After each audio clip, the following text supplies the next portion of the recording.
জানিয়ে দিব এই মুহূর্তে আমাদের হাতে এসেছে গুরুত্বপূর্ণ আপডেট সংবাদের শিরোনাম। শুরুতেই থাকছে রাজধানী সহ দেশের বিভিন্ন স্থানে ভূমিকম্প অনুভূত।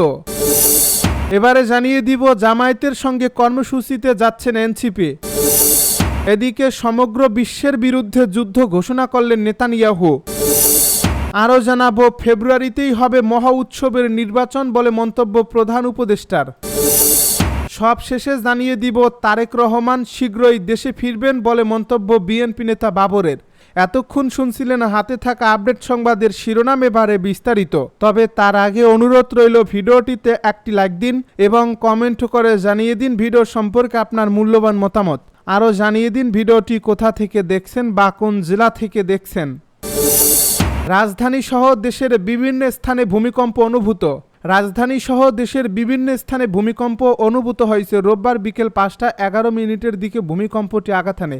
কম্পন অনুভূত হয়েছে ভারত, মিয়ানমার, নেপাল ও ভুটানেও। মার্কিন ভূতাত্ত্বিক জরিপ সংস্থা ইউএসজিএস জানিয়েছে ভূমিকম্পনটির মাত্রা ছিল 5.9। ভূমিকম্পের ক্ষয়ক্ষতির বিষয়ে তাৎক্ষণিকভাবে কোনো তথ্য পাওয়া যায়নি। রাজধানীর বাইরেও দেশের বিভিন্ন জায়গায় এ কম্পন অনুভূত হয়েছে। সিলেটেও ভূমিকম্পে কেঁপে ওঠে সিলেট।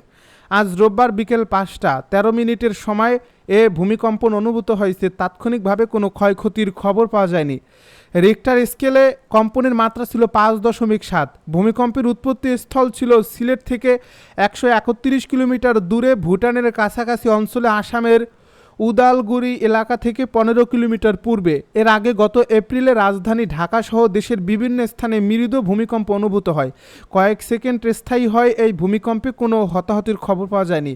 ওই সময়ে জানানো হয় রিক্টার স্কেলে কম্পনের মাত্রা ছিল 4। ভূমিকম্পের পর সামাজিক যোগাযোগ মাধ্যম ফেসবুকে অনেককে পোস্ট দিতে দেখা যায়। বাংলাদেশ আবহাওয়া অধিদপ্তর আবহাওয়া অফিস সহকারী গোলাম মোস্তফা ওই সময়ে জানান ভূমিকম্পের উৎপত্তি স্থল ছিল ঢাকা থেকে 105 কিলোমিটার দূরে ব্রাহ্মণবাড়িয়া জেলার আশপাশে।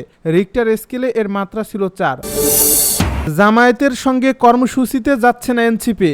এনসিপির অভ্যন্তরে আপত্তি ওঠায় এখনই জামায়াত ইসলামীর সঙ্গে সমঝোতায় যাচ্ছে না দলটি।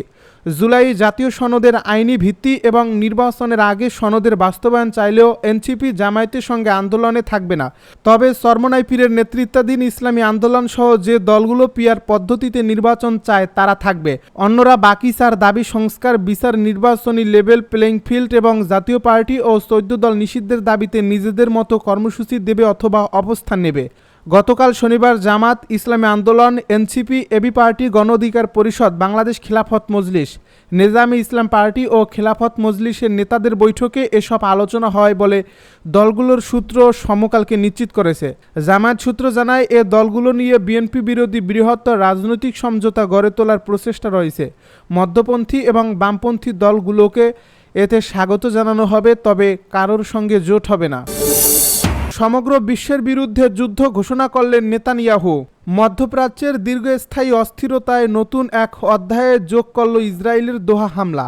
মঙ্গলবার বিকেলে কাতারের রাজধানীতে ক্ষেপণাস্ত্র নিক্ষেপ করে ইসরায়েলি বাহিনী। লক্ষ্যবস্তু ছিল হামাসের শীর্ষ নেতারা, যারা যুক্তরাষ্ট্রের মধ্যস্থতায় যুদ্ধবিরতির প্রস্তাব নিয়ে বৈঠকে বসেছিলেন। কিন্তু এই হামলা শুধু একটি রাজনৈতিক আলোচনা নস্যাৎ করেনি, বরং পুরো বিশ্বকে যেন প্রকাশ্যে হুমকি দিয়েছে। 2 বছরের কম সময়ে গাজায় ইসরায়েলি অভিযানে নিহতের সংখ্যা 64,000 ছাড়িয়েছে। এর মধ্যে অধিকাংশই নারী ও শিশু। আন্তর্জাতিক মহলে এই হত্যাযজ্ঞকে ইতিমধ্যেই গণহত্যা হিসেবে আখ্যা দেওয়া হয়েছে। তবে দোহায় ক্ষেপণাস্ত্র হামলা একে নতুন মাত্রায় নিয়ে গেছে। এবার আঘাত হানা হয়েছে দখলকৃত ফিলিস্তিনি ভূখণ্ডে নয়, বরং একটি স্বাধীন ও সার্বভৌম রাষ্ট্রের ভেতরে। ইসরায়েলের ইতিহাস বিশ্লেষণ করলে দেখা যায় যুদ্ধবিরতির ধারণা তাদের রাষ্ট্রীয় নীতির সঙ্গে যায় না। যুক্তরাষ্ট্রের মতো ঘনিষ্ঠ মিত্র যখন যুদ্ধবিরতির প্রস্তাব দেয় তখনও তেল আবিব তাতে কান দেয় না, কারণ ইসরায়েলি রাষ্ট্র টিকে আছে দখল, নিপীড়ন এবং ফিলিস্তিনিদের নিশ্চিহ্ন করার নীতির উপরে। যার ফলে দোহায় হামলা শুধু কাতার নয়, পুরো অঞ্চলের নিরাপত্তাকে প্রশ্নবিদ্ধ করেছে। এতদিন ইসরায়েলকে দুর্বৃত্ত রাষ্ট্র বলা হলেও এখন অনেকেই বুঝতে শুরু করেছে এই রাষ্ট্র কূটনৈতিক শিষ্টাচার বা আন্তর্জাতিক আইন মানতে মোটেই বাধ্য নয়। দোহা হামলার পর প্রথমবারের মতো ব্রিটেন, ফ্রান্স এমনকি ভারতও প্রকাশ্যে নিন্দা জানিয়েছে গাজার গণহত্যায় নীরব থাকা এ দেশগুলো হঠাৎই মুখ খুলল। প্রশ্ন জাগে, গাজায় হাজারো নারী শিশুর মৃত্যুর চেয়ে কাতারে একটি ক্ষেপণাস্ত্র হামলা কি তাদের কাছে নৈতিকভাবে বেশি ভয়াবহ, নাকি তারা এবার টের পাচ্ছে ইসরায়েলের আগ্রাসন তাদের নিরাপত্তাকেও হুমকির মুখে ফেলতে পারে? এখানেই আন্তর্জাতিক রাজনীতির ভণ্ডামি প্রকট হয়ে ওঠে। গাজার অগণতি লাশ তাদের বিবেককে নাড়া দেয়নি, কিন্তু কাতারে একটি ক্ষেপণাস্ত্র হামলাই তাদের কাছে লাল দাগ হয়ে দাঁড়ালো। অর্থাৎ বার্তাটা পরিষ্কার, ইসরায়েল আর চাইলেই যত্রতত্র হামলা চালাতে পারবে না। হোয়াইট হাউস মুখপাত্র ক্যারোলাইন লেভিট দোহা হামলার নিন্দা জানালেও সঙ্গে যোগ করেছেন হামাসকে নির্মূল করাই চূড়ান্ত লক্ষ্য। এতে পরিষ্কার বোঝা যায় যুক্তরাষ্ট্র এখনও ইসরায়েলের সামরিক আগ্রাসনের মূল কৌশলকে সমর্থন করে যাচ্ছে। ফেব্রুয়ারিতেই হবে মহা উৎসবের নির্বাচন, জানালো প্রধান উপদেষ্টা। অন্তর্বর্তী সরকারের প্রধান উপদেষ্টা ডক্টর মুহাম্মদ ইউনূস বলেছেন, ফেব্রুয়ারির প্রথমার্ধেই নির্বাচন হবে। মহা উৎসবের নির্বাচন জাতির সত্যিকারের অর্থে নবজন্ম হবে। রোববার রাজধানীর বেইলি রোডের ফরেন সার্ভিস একাডেমিতে রাজনৈতিক দলগুলোর সঙ্গে ঐকমত্য কমিশনের বৈঠকে এসব কথা বলেন প্রধান উপদেষ্টা। জাতীয় ঐকমত্য কমিশনের সভাপতি ডক্টর ইউনূস বলেন, এই একমাত্র সুযোগ এবং আমাদের এটা গ্রহণ করতে হবে। এটা থেকে বিচ্যুত হওয়ার কোনো উপায় নেই। সমঝোতা বলেন, ঐক্য বলেন আর যাই বলেন, যখন নির্বাচনে যাব তখন একমত হয়ে সবাই যাব, এর মধ্যে কোনো দ্বিমত আমরা রাখব না। প্রধান উপদেষ্টা আরও বলেন, নতুন বাংলাদেশ বিনির্মাণে রাজনৈতিক দলগুলোকে সমঝোতায় আসতেই হবে। এক্ষেত্রে আমাদের কাছে ব্যর্থ হওয়ার কোনো সুযোগ নেই। তারেক রহমান শীঘ্রই দেশে ফিরবেন বলছে বিএনপি নেতা বাবর। বিএনপির ভারপ্রাপ্ত চেয়ারম্যান তারেক রহমান শীঘ্রই দেশে ফিরবেন বলে জানিয়েছেন বিএনপি নেতা ও সাবেক স্বরাষ্ট্র প্রতিমন্ত্রী লুৎফুজ্জামান বাবর। রোববার স্বরাষ্ট্র উপদেষ্টা লেফটেন্যান্ট জেনারেল জাহাঙ্গীর আলম চৌধুরীর সঙ্গে 2 ঘন্টার বৈঠক শেষে তিনি এ তথ্য জানান। এদিকে দীর্ঘ 19 বছর পর স্বরাষ্ট্র মন্ত্রণালয়ে এসেছেন সাবেক স্বরাষ্ট্র প্রতিমন্ত্রী লুৎফুজ্জামান বাবর। বিএনপি জামাত জোট সরকারের সময় তিনি স্বরাষ্ট্র প্রতিমন্ত্রী ছিলেন। রোববার 4:22 স্বরাষ্ট্র মন্ত্রণালয়ে প্রবেশ করেন তিনি। এ সময় তার সঙ্গে বিএনপির কোনো নেতাকর্মীকে দেখা যায়নি। উল্লেখ্য, 2024 সালের 18 ডিসেম্বর 10 ট্রাক অস্ত্র চোরাচালানের বিশেষ ক্ষমতা আইনের চোরাচালান মামলায় মৃত্যুদণ্ড থেকে লুৎফুজ্জামান বাবর সহ 5 জন খালাস পান।